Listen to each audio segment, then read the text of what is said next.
Pemirsa, dalam mewujudkan Indonesia sebagai poros maritim dunia, para pengamat meminta pemerintah untuk mendahulukan pengembangan SDM di bidang kelautan dan juga perikanan. Langkah ini dinilai lebih optimal dibandingkan pengoptimalan eksploitasi komoditas di kedua sektor tersebut. Guna mewujudkan negara Indonesia sebagai poros maritim dunia, sejumlah pengamat meminta pemerintah untuk mendahulukan pengembangan sumber daya manusia di bidang kelautan dan perikanan. Langkah ini dinilai lebih optimal jika dibandingkan pengoptimalan eksploitasi komoditas di kedua sektor tersebut. Pengamat kebijakan kemaritiman Muhammad Abdi Suhufan mengatakan bahwa pencapaian poros maritim tidak hanya sekedar mempunyai limpahan sumber daya laut, namun juga tentang bagaimana memiliki SDM yang unggul. Untuk itu pihaknya meminta pemerintah untuk memprioritaskan penyiapan ABK yang bekerja di dalam dan luar negeri.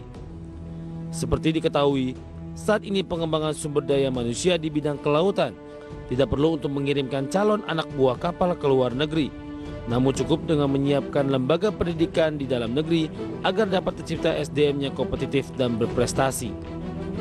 Adapun mengenai lembaga pendidikan yang berada di bawah naungan Kementerian Kelautan dan Perikanan, para analis meminta pemerintah untuk menyiapkan fasilitas yang dilengkapi dengan penyediaan sarana, kurikulum, serta tenaga latih yang profesional. Berbagai sumber IDX Channel. Terima kasih untuk Anda yang masih bergabung bersama kami di Market Review. Di segmen ini kita akan coba membahas topik yang berbeda.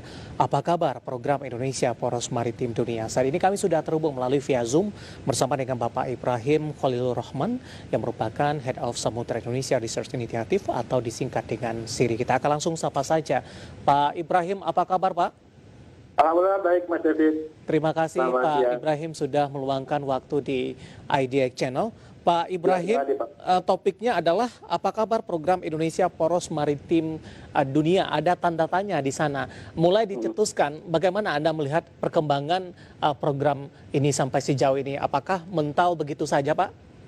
Ya, tentu kita harus tahu bahwa visi dari Poros Maritim ini sebenarnya ada dua hal utama yang mereka ingin capai atau kita ingin capai, yaitu konektivitas antar wilayah dan keterjangkauan, terutama wilayah-wilayah yang terluar dan terbelakang di Indonesia. Dan dengan kompleksitas masalah itu tentu kita harus melihatnya dengan fair. Beberapa hal sudah tercapai dan beberapa hal perlu ditingkatkan agar efektivitasnya bisa lebih tercapai gitu ya, untuk mencapai tujuan akhir, yaitu untuk meminimumkan inequality dan disparitas harga antar wilayah.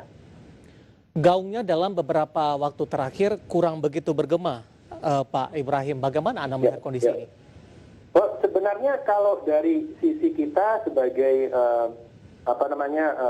pelaku dalam usaha pelayaran juga, sebenarnya semangat dari ekonomi maritim ini masih cukup bergema gitu ya. Kita tahu bagaimana pemerintah juga masih menjaga dan merencanakan the next program misalnya.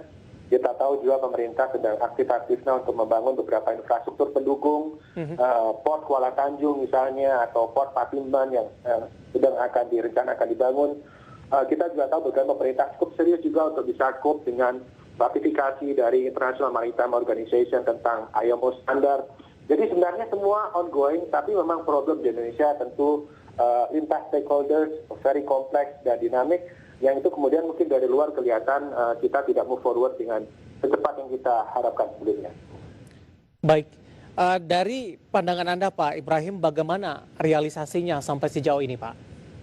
Ya, kalau kita misalnya melihat pelayaran, sektor pelayaran itu sendiri, misalnya kita tahu bahwa pelayaran itu merupakan salah satu sektor kunci dalam perekonomian karena mereka berada di tengah untuk menyalurkan barang dari produsen ke konsumen. Pelayaran juga selama ini berkontribusi cukup besar dalam perekonomian. Kalau kita cek data BPS, multiplier efeknya lebih besar daripada average ekonomi. Tapi tentu ada beberapa hal yang perlu kita tingkatkan gitu ya, sehingga kompetensi dan competitiveness dari pelaku pelayaran nasional bisa bersaing ya, sehingga nantinya kita tidak hanya beroperasi untuk memenuhi kebutuhan domestik, namun juga bisa beroperasi dan berkompetisi dengan operator lain di luar negeri yang tentu saja memiliki kapasitas dan kompetensi yang lebih dulu daripada kita, Pak. Dari sisi roadmap-nya seperti apa, Pak Ibrahim, terkait dengan program ini? Apakah ini sudah cukup jelas, kemudian evaluasi yang dilakukan, kemudian beberapa pihak yang dilibatkan dalam hal ini juga sudah menjalankan fungsinya dan dampaknya juga seperti apa? Ya, tentu roadmap akan meliputi banyak sekali aspek. Ada supra infrastruktur berkaitan dengan pelabuhan misalnya, ada berkaitan dengan pengoperasian pendulum untuk mengkoneksikan beberapa wilayah di Indonesia, wilayah terluar di Indonesia. Kalau kita lihat tentu misalnya tol laut program yang sudah digalakkan beberapa tahun terakhir memang bisa ditingkatkan lagi ya. Salah satu studi yang dilakukan oleh LPMUI misalnya menunjukkan bahwa terjadi penurunan inflasi di daerah-daerah yang kemudian tersalur oleh konektivitas tersebut. Tapi tentu dampaknya bisa lebih dioptimalkan jika kemudian lebih terintegrasi antara shippingnya dengan portnya misalnya. Jangan lupa misalnya kalau kita melihat problematika biaya logistik itu hanya berupa shipping saja. Jangan lupa bahwa shipping itu mungkin berkontribusi 20%, 30% on average untuk seluruh rute di Indonesia. Selebihnya masih ada inland transport, masih ada portnya juga, ada inland transport, ada warehousing, ada trucking gitu ya. Sehingga kita mengejar satu hal, sementara yang lain kita masih belum bisa masukkan dalam integrated program. Akhirnya dampak ke ujungnya masih belum bisa optimal. Tidak sebesar misalnya biaya subsidi yang kita keluarkan untuk mendorong program tersebut. Mungkin itu Mas David yang mungkin komprehensif dan sinergitas antara segmen dalam supply chain ini yang seharusnya bisa lebih diintegrasikan oleh pemerintah. Jika roadmap ini akan dikembangkan ke depan. Pak Ibrahim, menarik, kita akan jeda terlebih dahulu Pak. Kita masih punya satu segmen lagi dan pemirsa Market Review akan segera kembali sesaat lagi.